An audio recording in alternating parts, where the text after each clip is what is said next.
আবারও বিয়ে করছেন বাংলাদেশের জনপ্রিয় সঙ্গীতশিল্পী ও অভিনেতা তানসান খান। যে ভিডিও সামনে এসেছে তা দেখে পরিষ্কার বোঝা যাচ্ছে ভালোভাবে তাদের মধ্যে একটি সম্পর্ক রয়েছে। তবে এ বিষয়টি আগে কোনক্ষণেও কেউ জানতে পারেনি। সকলকে অবাক করে ঘরোয়া অনুষ্ঠানে বিয়ে সেরেছে তানসান ও রোজা। যাকে বিয়ে করেছে তার পরিচয় কি জানেন? 10 বছর ধরে বাংলাদেশ ও যুক্তরাষ্ট্রে ব্রাইডাল মেকআপ আর্টিস্ট হিসাবে কাজ করছে তানসানের ওয়াইফ। পড়াশোনা শেষ করে রোজা যুক্তরাষ্ট্রে ব্রাইডাল মেকওভার প্রতিষ্ঠান করে। মেকওভার প্রশিক্ষণ হিসাবে কয়েক হাজার নারীকে প্রশিক্ষণও দিয়েছেন তিনি। একটি ভিডিও করে তাহসান বলেন, এখনও সেরমভাবে কিছু হয়নি।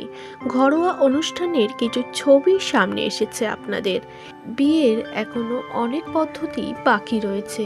তাহসানের বিয়ে নিয়ে এবার মুখ খুলল তার সাবেক স্ত্রী মিথিলা। মিথিলা জানিয়েছে, এই খবরটি সত্যি আমি জানতাম না, তবে সকলের সামনে আসার পর এটি আমার কানেও পৌঁছেছে। আমি খুবই আনন্দিত। প্রতিটা মানুষের জীবনে সেটেলমেন্ট খুবই প্রয়োজনীয়। তাহসানের জন্য আমার পক্ষ থেকে অনেক অনেক শুভকামনা রইল।